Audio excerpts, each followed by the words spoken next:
you were going to say cool. But each time we do it, it's got to get louder. Are you with me? Okay, here's more. Crawl. Crawl. Crawl. Yeah! Let me introduce you to this amazing opponent. Firstly, the secret of the panel. Next to me right here, Conan the Barbarian. Look at it. Next to him, a man who we are privileged to be fashioning the narrative of our fictional Hyborian world. My good friend, gentleman, Grim Jim Zuck, right there. Got one word to say, there's a few words to say, Jim. McDonald's at 4 a.m. Whiskey, steak, McDonald's, that's the way you do it. Yeah, amen. And I use the term the man, the myth, the legend, the law, and sometimes it's like, but I'll tell you when it isn't. When you're talking about Jusko right there. Keep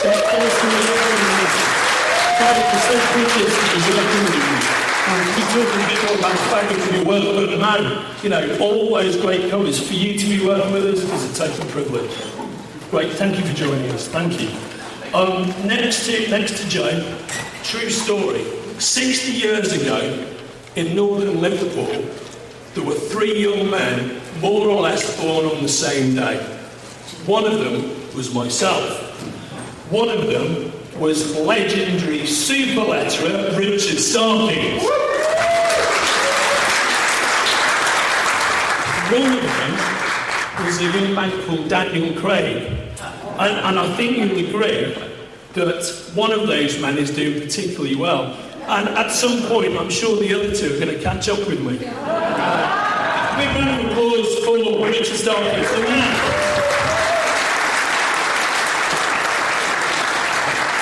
And then again we have Robert E. Howard, historian supreme, the mighty Geof Shanks. Shanks is in there.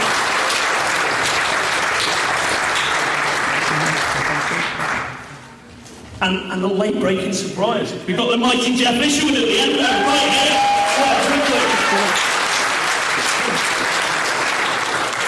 Okay, without further ado, I'm going to introduce our esteemed moderator, fellow pop culture expert, award-winning filmmaker, the one and only, the mighty Randall Lobb. Give a round of applause.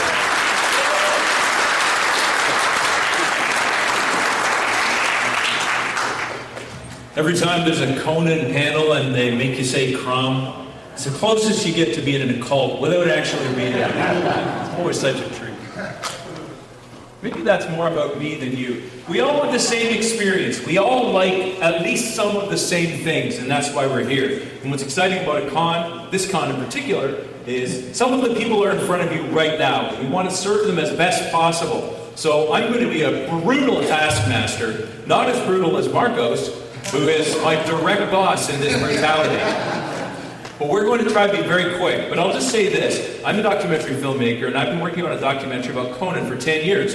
So I've met a lot of the people here, or talked to them, or the people who work on this, very beloved franchise. And to say franchise is not fair. What it is something that's right out of our dreams when we're kids. And we see power, we see sort of authority. We want to piss against the wind and punch people that we don't like and kiss people that we do like. And Conan, we can say that, right? We agree? This is a safe space. Conan makes that happen in books, in paintings, in comics, in movies. We're going to make it happen here, but it's going to be fast. So get ready. We're going to talk, look at slides, talk about people, because I don't know if you've noticed, the last while, Conan is back. Yeah.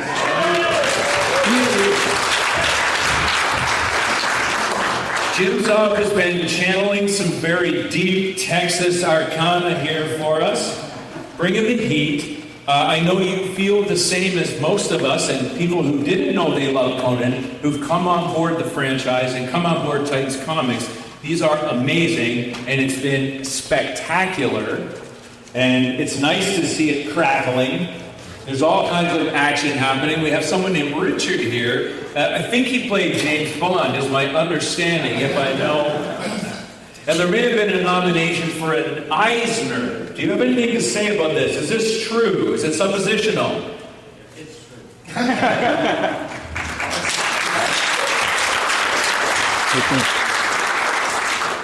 So getting an Eisner, no big deal. Eisner wasn't really that much of a deal. Nobody knows. Already. What's this? I've won before. Take your flowers. Take your acclaim. Now, over the years, people have been involved in the franchise, and you are one of those people. What do you see in the development over time? How do you see this kind of curatorship over the character and the stories compared to what you've done in the past? That's a good question. I led to 2 issues of the Marvel run, and then within the 80s, I led to pretty much all of Dark Horse runs for about 15 years. And as everybody on this panel knows, Jim says I gave myself the job of lettering the Heroic Titan version because I already knew Rob de la Torre and had commissioned 2 pieces to cover recreations from him. And I was like, if he's drawing it, I want to letter it.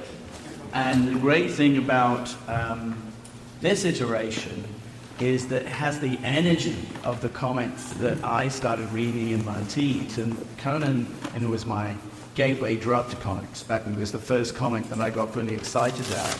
Issue 5 was of Barry Smith, and it was reprinted in black and white hardcover Marvel annual in 1975. And I was just smitten, and I collected Conan pretty much exclusively in the years. This is the kind of book that reminds me of those old issues, and I wanted to be a part of it.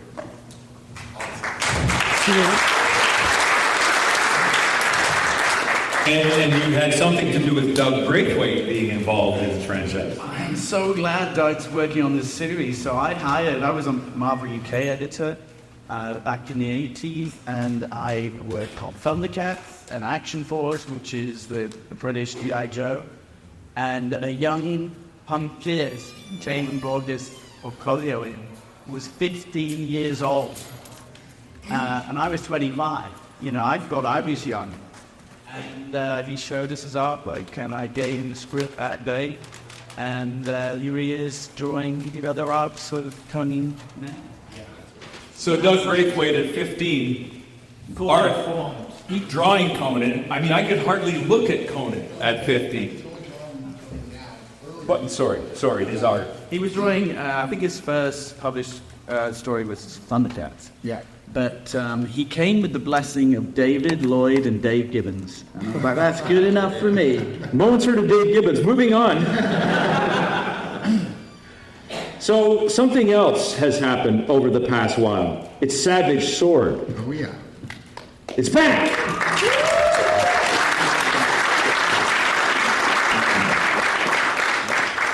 Now, Savage Sword, for some people, is their entree into Conan. For some of us, you went into a convenience store that had used books and stuff in the back. I mean, someone's nodding. I thought I saw you there that day. And you saw this beaten-up Savage Sword, and it felt like the era. And so many, the Ed Brubaker series he did, where he tried to capture the feeling of those old Savage Swords. And that people like that 70s dirty, gritty feel. And to me, that is the feeling that we're getting. I mean, the images are indelible. The black and white is so muscular, and it fits so nicely. What is it that made it work in the first place, maybe, is something that makes it right now. And we actually have an artist here who might have something to do with some of this muscular feel, a painter. Mr. Jusko. Yeah. Hi, how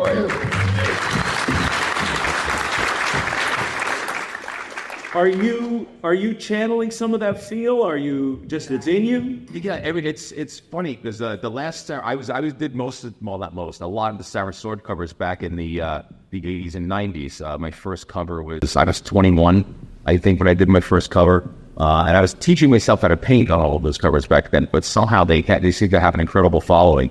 And then I think my last cover was issue 200 in 1991. hit the magazine failed. You know, it faltered. It went over to Dark Horse, and I hadn't done anything in years for Conan. So when Titan got the Conan license, they had contacted me about possibly doing some covers, and I just couldn't fit it into my schedule. But then I heard that they were reviving Savage Sword, and I said to myself, there can't be a Savage Sword cover of Conan #1 without my cover on it. So I can find time for you to do this.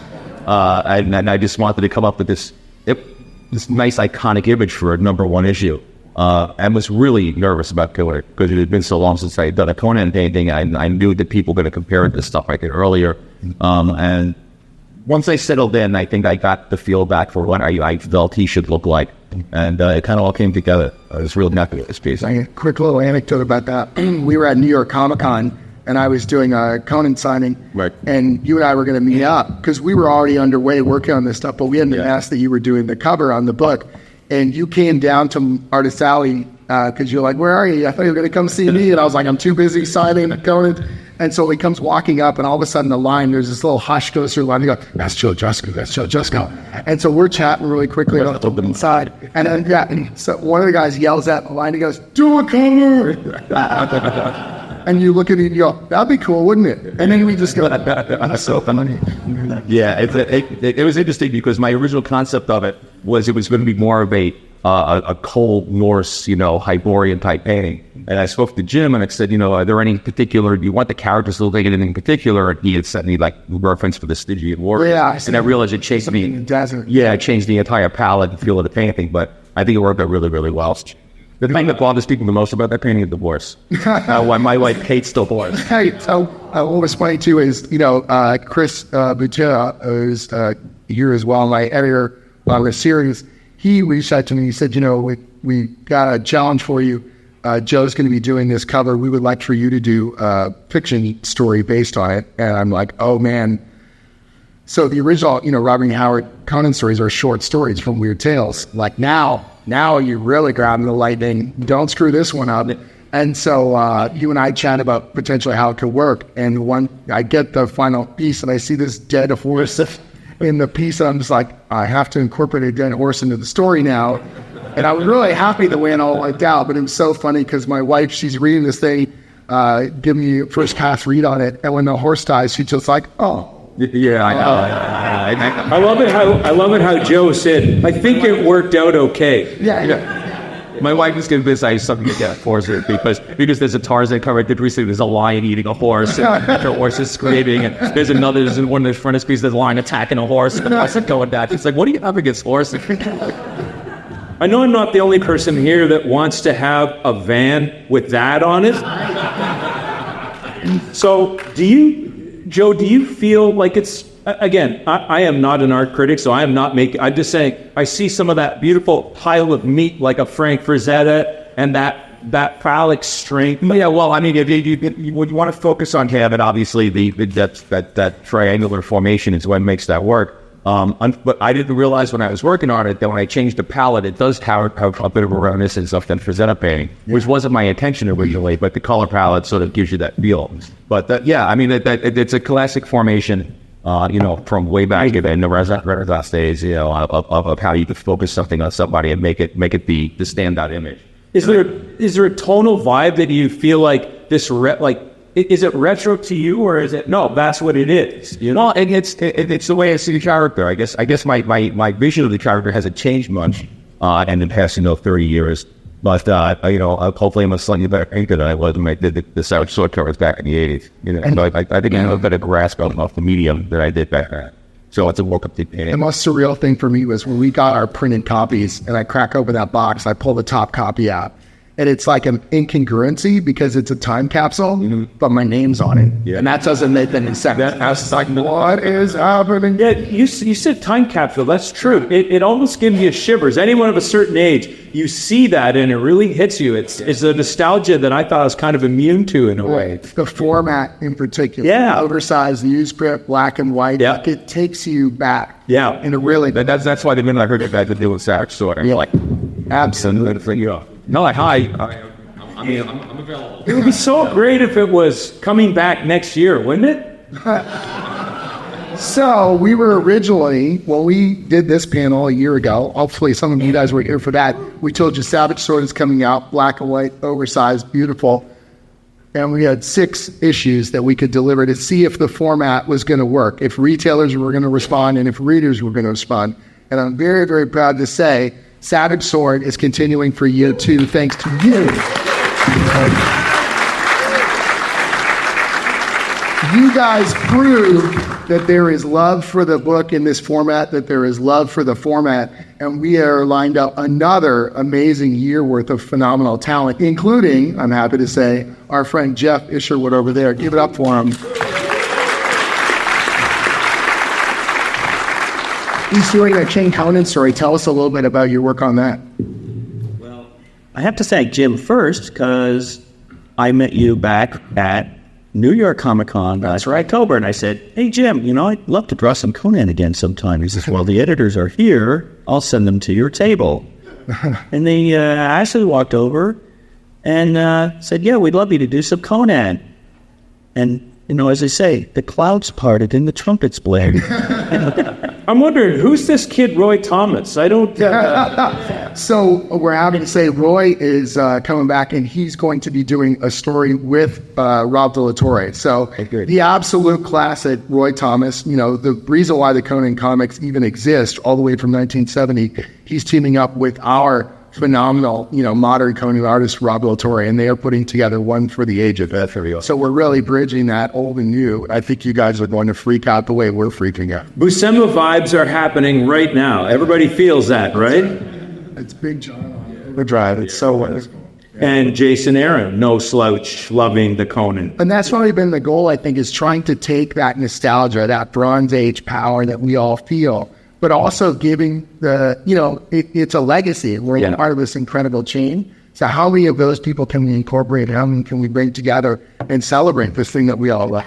One thing I want to say with Jason is that the story I'm doing, it's 2 issues.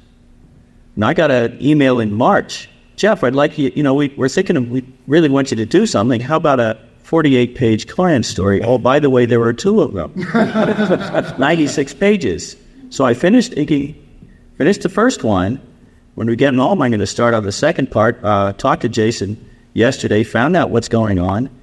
It's Conan the King, and it's not what people expect. And I think it's going to be an iconic story that really, solidifies that era of his life. It's really remarkable. And not a bad painting there either. Yeah, when I saw Joe's doing the cover for 5, I said, now people are going to buy the book. That's even better. I looked at that painting how and I realized it'd be divorce. Whoa. What about the polar bear?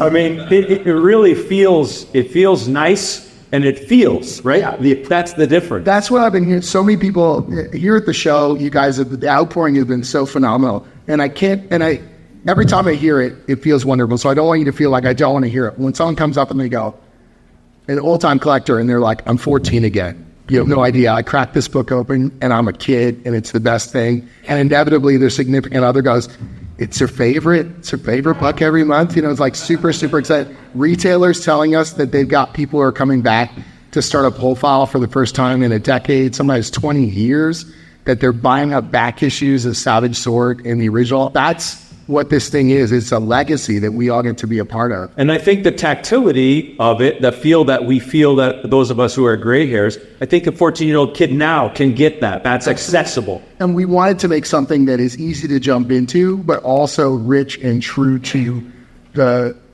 power of this thing. 90 years in prose, over 50 years in comics. The character's older than Superman. Yeah. And thank the problem, Dave. This is, for me, this is kind of what makes this so surreal, because I was that 14-year-old kid. Right. Reading these on the stands of 12, 13, whatever. Savage Sword with Joe Jusko covers and the Marvel comic with Geoff's art. And Richard, you did all these traditions back then, but I read all the Dark Horse stuff, right? For me, I'm one of these old radio fans that you're encountering, except I'm actually getting to share people content now with these guys.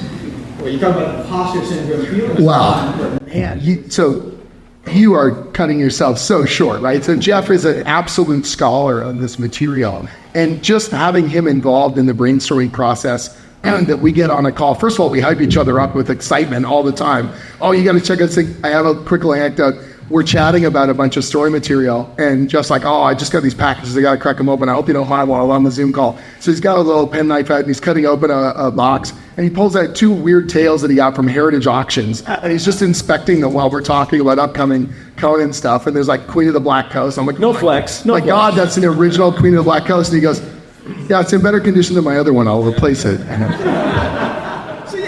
Those are the people you're dealing with. That's Wait a minute. Maybe people wonder what you might be talking about. Like, what's coming? Why are you talking? Why are you We're guys in always discussion? talking. So what we're talking about is the grand kind of tapestry of Robert E. Howard's work. The Blackstone is our kind of way of bringing together a ton of these narrative and thematic elements. I know nowadays these things about whatever multiverses and dimensions and timelines and characters crossing over seems almost old hat because we've been inundated with this pop culture stuff. Howard did it first. Howard's pulp stories have this wonderful, grand, interconnected quality, whether it's the Arthurian age of Kull the Conqueror to the Hyborean age of Conan. But not just that. We're talking about, a dozen other pulp stories, things like The Haunter of the Ring with Kieran and Conrad, where it's a story set in the 1930s investigating a murder mystery, and they find the Ring of Thoth-Amon in 1930, right? Or Kings of the Night, where Brannock Morn summons the ghost of Kull to help him fight in a war. This has always been there, bubbling under the surface. Howard was doing something that not a lot of people had done by the 1920s and 30s, and that was creating what we today call a shared universe, right? That term didn't exist at the time.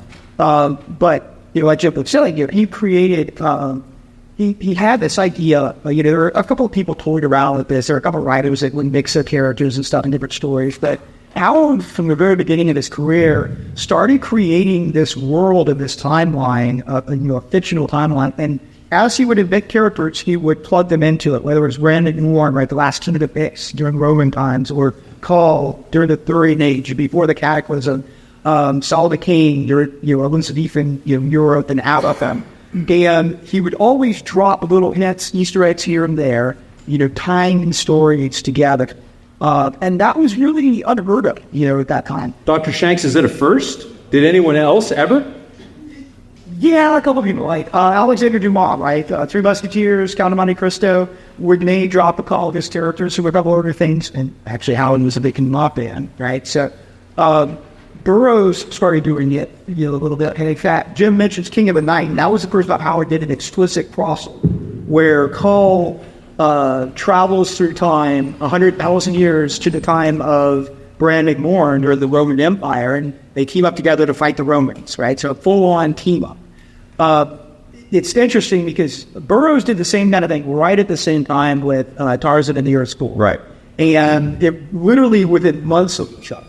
And, I know that Howard was reading, and it's hard to tell if, he was inspired by that or that kind of zeitgeist are just suddenly in the air, that pulp writers are just kind of doing this sort of thing.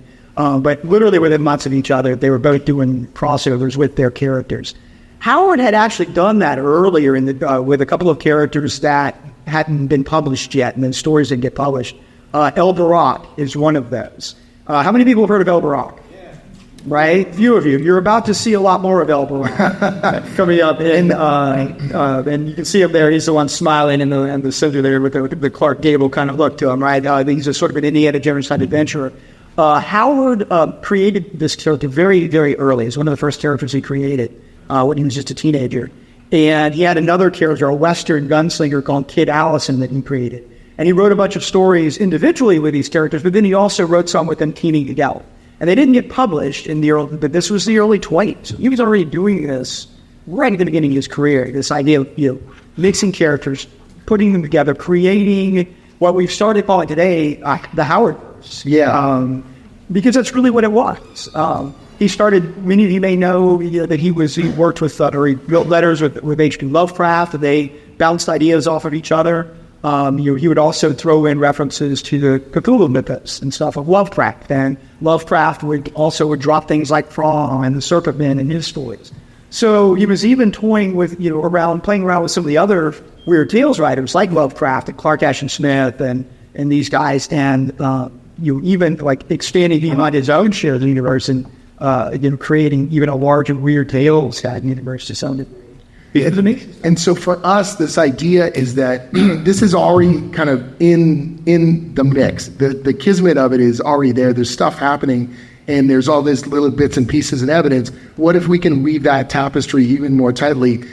When Roy Thomas was writing Conan stories, and he would do adaptations of the original Conan stories in the comics, but he would also take another Robert E. Howard story, sort of file the serial numbers off, and turn it into a Hyborean Age story.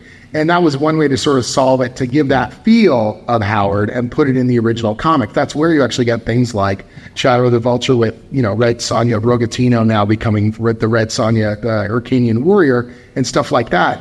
And so that's one way that, Roy solved the sort of problem. And in my original proposal, as we were putting this thing together, I said, what if all those stories happen in their original source, in their original time, but they reflect each other in fun ways, or we can put little fun mythic ingredients, or we can have symbols and concepts reflecting backward and forward to make these bonds stronger and be able to lift up characters that have not had the kind of spotlight that Conan has and raise all ships with that tide. And before you get your Sailor Steve Costigan fanboy hat on, right? I want you, that's a deep cut for Howard Finn. I want you to tease, like, how are you bringing this out in Blackstone? Because you want to be pre-ordering Blackstone. They get your fingers in all this. Battle of the Blackstone. Well, the good news is there are sort of 4 pillars to what we have coming out. And you got the first one in your gift bag, so you're already off and running.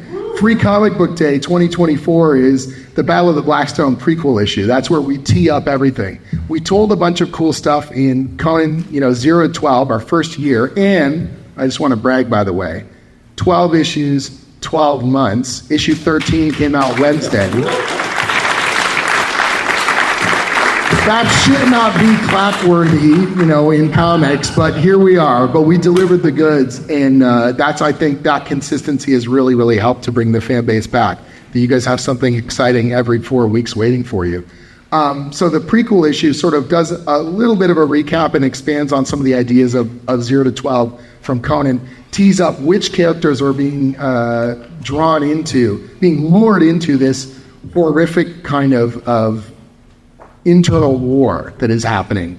And these characters are each in their own times, and they are seeing this sigil, this sign, this stone has this mythic quality. There's an original Howard horror story called The Blackstone. It is really famous and awesome. It definitely has that Cthulhian mythos, that eldritch kind of feel. And we're taking that as this mystic MacGuffin that has been sprinkled in multiple Howard stories and using that to really drive forward this powerful narrative, with a group of characters that you saw in that previous image. Then we've got the Battle of the Blackstone miniseries that's going to be coming out this fall, September, October, November, December. And they've given me this amazing tapestry to tell this story. These heroes of man, as we sort of call them, being brought together thanks to this character that I created for the new series called Brissa. I call her our cosmic scout, and she's this really important linchpin to some of the mythic structure that we're putting together. We've also got a special issue of Savage Sword. So Savage Sword number 4 is our Blackstone issue. 6 short stories, each of the main cast that's going to be in the Blackstone miniseries, getting their own spotlight in that particular issue. A whole different raft of creators that I'm so proud to have kind of brought together, wound them all up with exciting possibilities and let them go free, including Jeff Shanks' first comic writing credit, I'm happy to say. Jeff, like I said, has been such an incredible collaborator, and he's so passionate about this stuff, and he knows narrative, and he knows prose, and he knows all the pulp structures and everything else. And so we were talking particularly about these 2 characters, Kieran and Conrad. We're almost like these eldritch investigators. These kind of a cult. It's a cult detective genre, but they're kind of a cult archaeology. Exactly. And so for me, that's actually my day job. I'm an archaeologist, so I figured, okay, maybe this won't be too much of a stretch. Conrad. It's basically Lovecraft meets Indiana Jones. Well, what I was saying to him, we were brainstorming what all the stories, what's the one little plot point we need to have payoff in these short stories, and then I can let the writers come up with the rest themselves, what they like about the character. And you were just like going to town, and I go, well, so funny that. Why don't you just take that cool nugget and you just write it yourself? And you were like, what? I was like, yeah, let's do it, man. It's going to be super fun. And so that Blackstone issue is going to be super fun. We've got this great, like I said, spread of writers and artists who are all coming together. Some of my dear friends and some of the people whose work I just absolutely love. You guys are going to have a blast with it. And then on the end there, Titan, our partners have been so excited and so pumped for what we have coming that they approached me and they said, we want our fiction program, we want our prose program to reflect Blackstone as well. So we've got a brand new novel coming from James Lovegrove, and it's not an adaptation of the Blackstone. It's also supplemental and adding a really cool wheel to it. You could just read it as a very cool Conan novel and you're going to greatly enjoy it. But if you're seeing the whole thing, you're going to get even more out of it. It just feeds out this incredible, big, broad, explosive kind of pulpy story. And Lovegrove and I got on multiple conference calls and we were chatting back and forth. And I kind of laid out to him this grandiose long-term plan for Conan Publishing.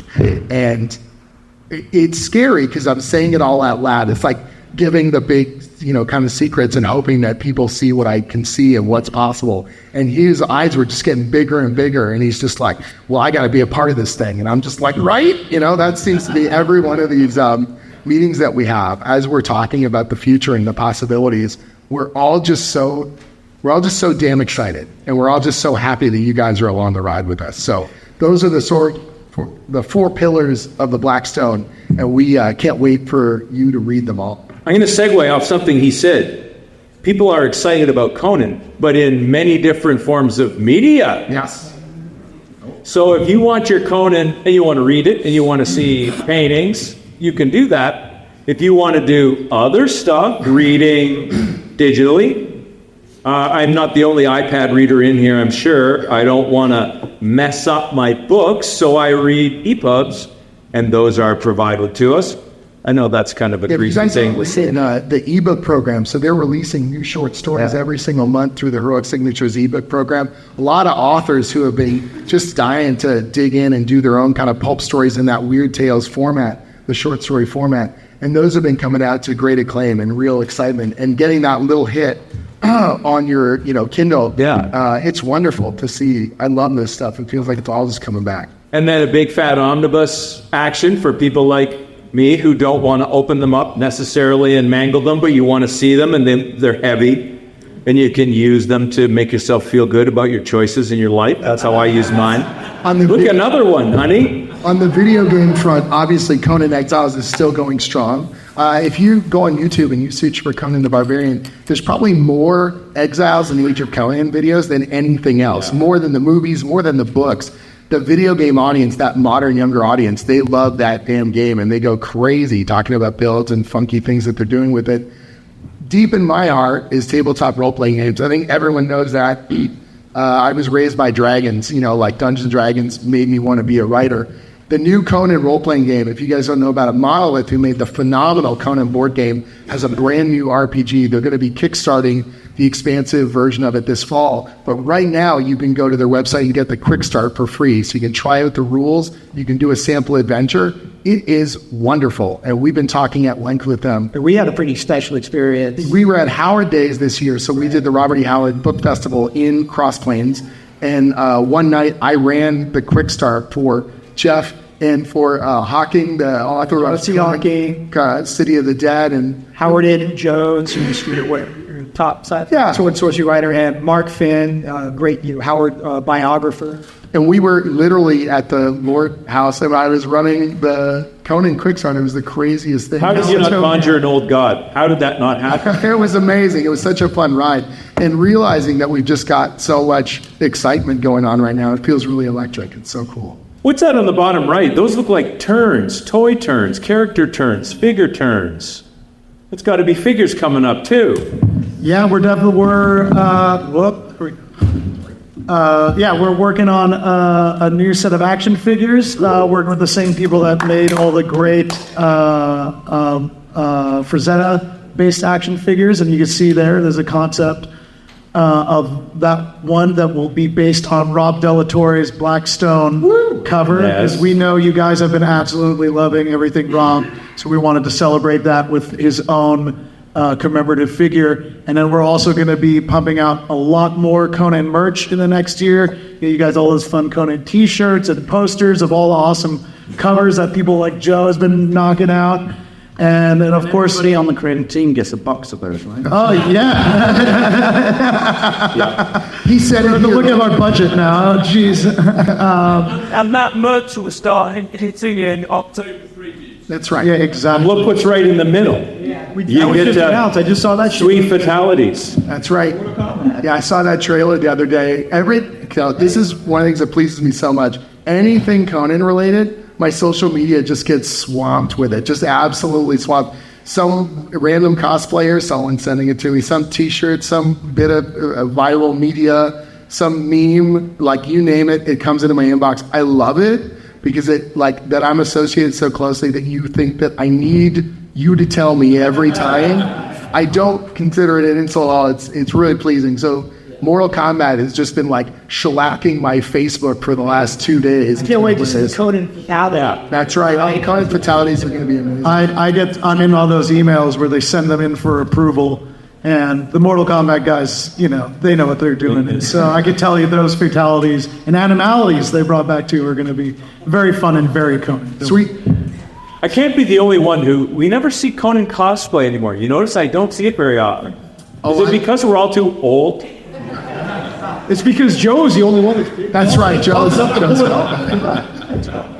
I maybe get some fur diaper out there. I might start that at my 60th. There's a place you can go right now to see some Conan action. You nip down to the Titan booth. That is, I just want to make sure it's 5537. So it's near the... Please, John.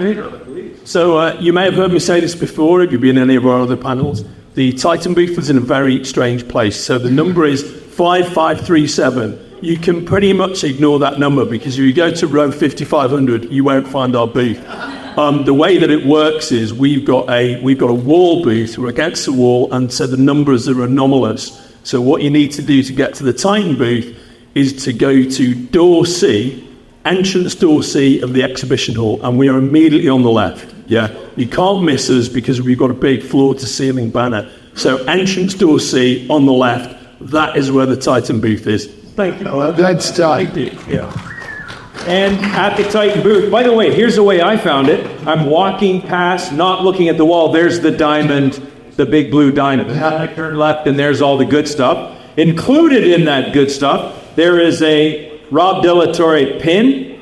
There is Savage Sword of Conan 1 SDCC foil by this little young artist, Joe Jusko. Conan the Barbarian 13 SDCC foil Dan Panosian. Some little guy Dan Panosian. I don't even ever seen his art. Panosian's here at the show. He and I are side by side at GG18 and GG19 in Artist Alley. There you go. Go see him there. Conan 13 SDCC to Hanifar Virgin, and to Hanifar might even be here right now. No? No? Tahani signed all the copies. Signed copies. Awesome. So there is something happening down there 1 to 2 today, but there's also other stuff there right now. 5537, tricky. Door C up against the wall, not tricky. And very soon here, we want to get to some Q&A. We won't have time for that, so we're going to do a giveaway right now. I have in my grasp a bunch of tickets. I am going to pull one of these tickets. And if you are the holder of these tickets, you have to arm wrestle me to take this stuff. And I'm way stronger than I look. I look like a frail Canadian filmmaker, and I am. So the numbers that I have are 0.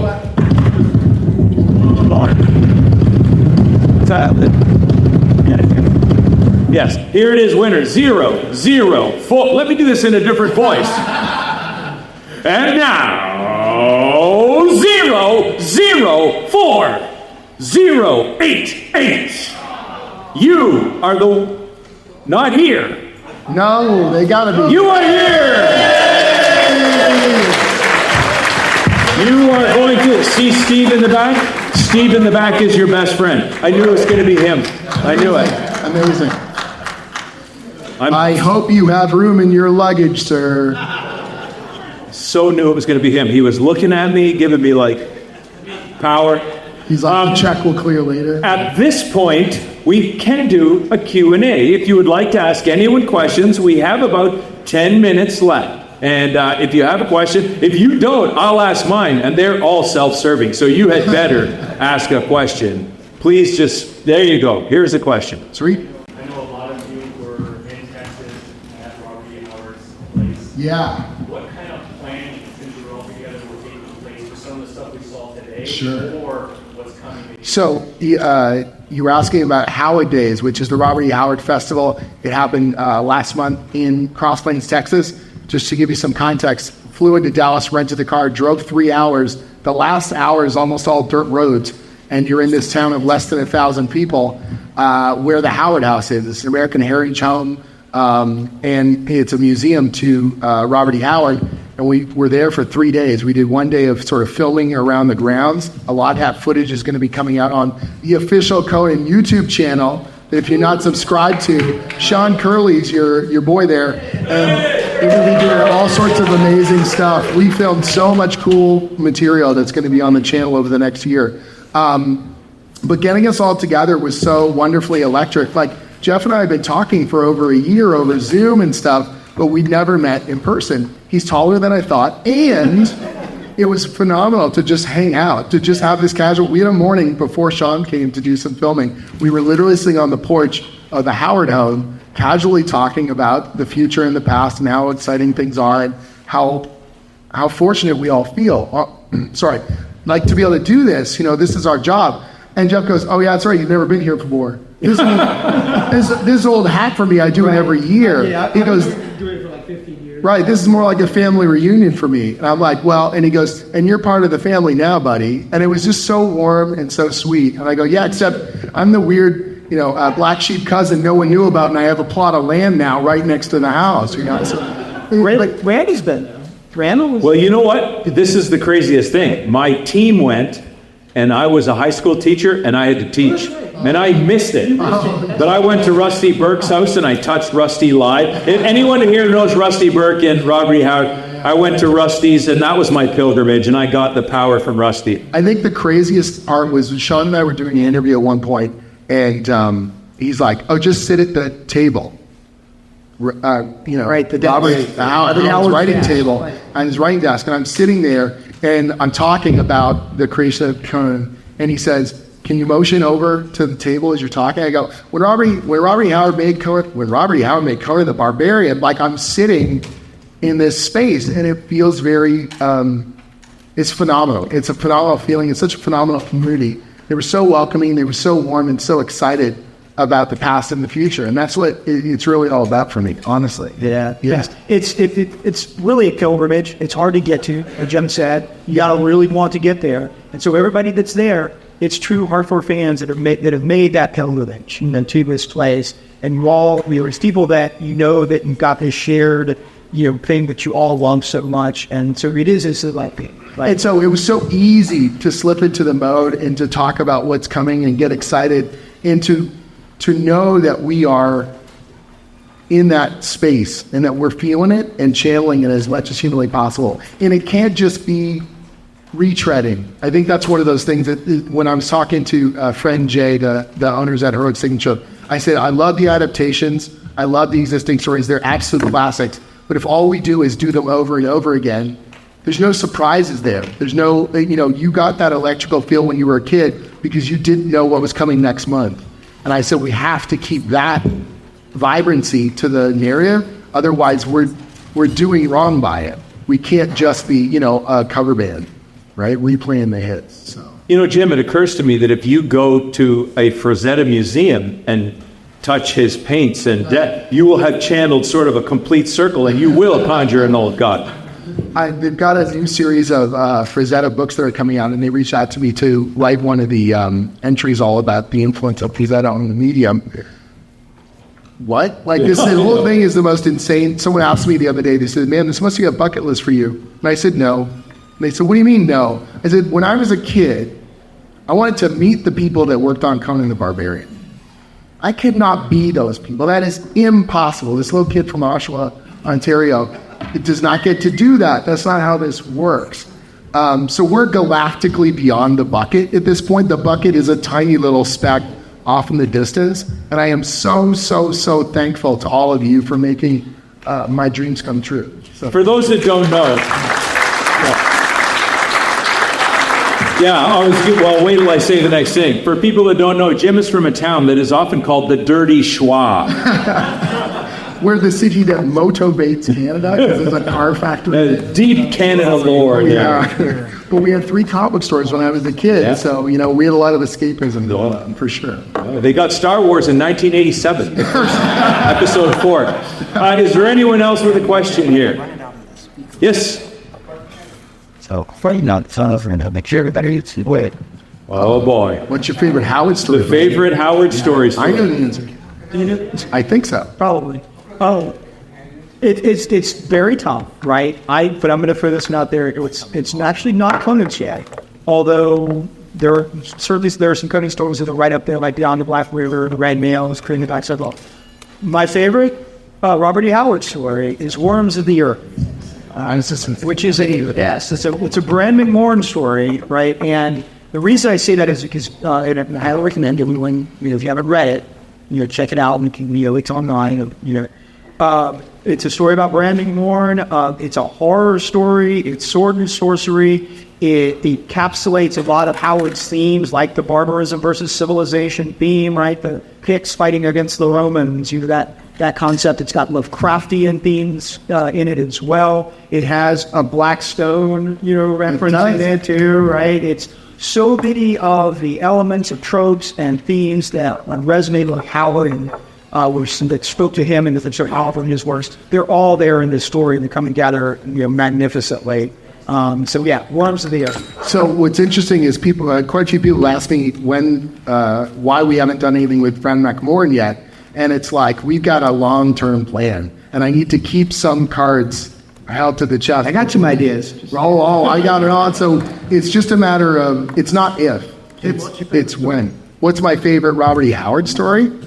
Oh, that's a really hard question. I'm rereading so much of it right now, and so I'm being pulled into these fascinating whirlpools of, oh no, this one's it. And then I'm reading another one, I go, oh my God, this one's so crazy good. I've always been really partial to Red Nails, and I do. It's phenomenal. And again, people are like, I'm surprised you haven't mentioned Valeria. And it's like, I gotta hold some juice. We gotta keep some levers that I can pull for later. Brown is definitely one of those, and Valeria is another one that I'm keeping close to my chest until the right time.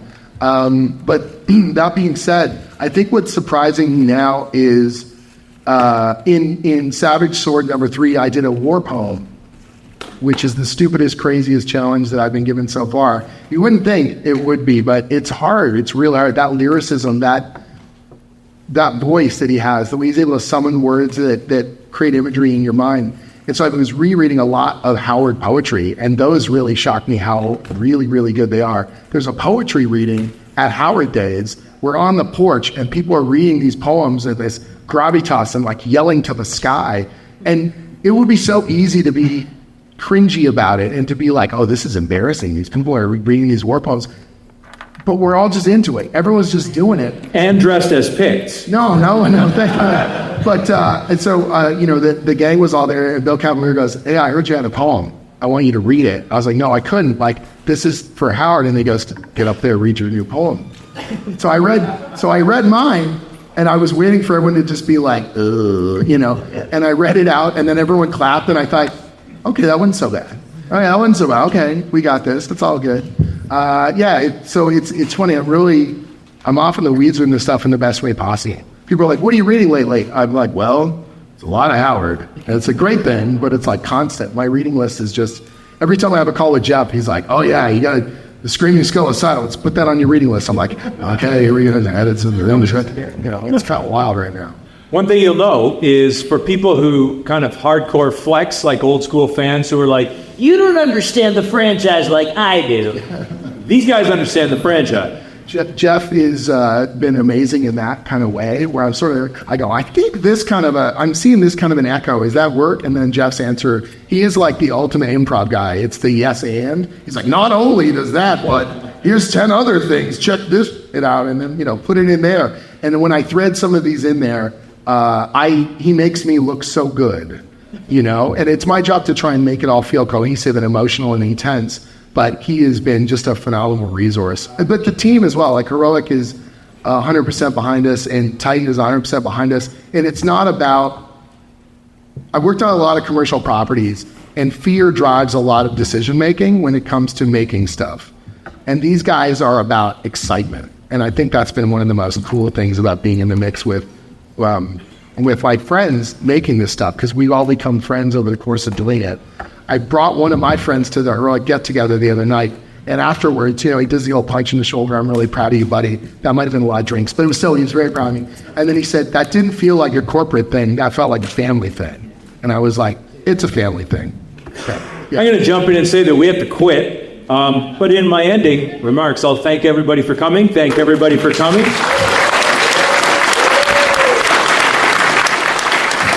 And I'll leave you with this.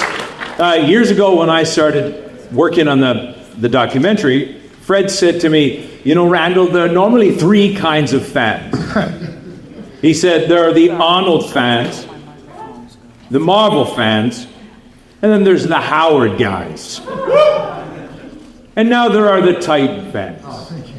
Because what I see happening is it's rejuvenating. That there are younger people coming in, there are diverse people who see this and they don't see it as some old thing for Geof Shanks and up, me and up, And it used to be that way, that you would go to a Conan thing and you would feel like, boy, what's going to happen to Conan when we're gone? Well, it's happening right now, and we can thank people like this right now. So, we've got a silent down at the Titan booth that starts at 1 o'clock. Might start a couple minutes early if we can get our butts down there. So please come on down if you haven't had a chance to meet us. If you want to pick up any of the exclusives, or if you just want to high five and finish your Comic-Con on the best note possible, thank you. You guys make this all possible. This is without you guys.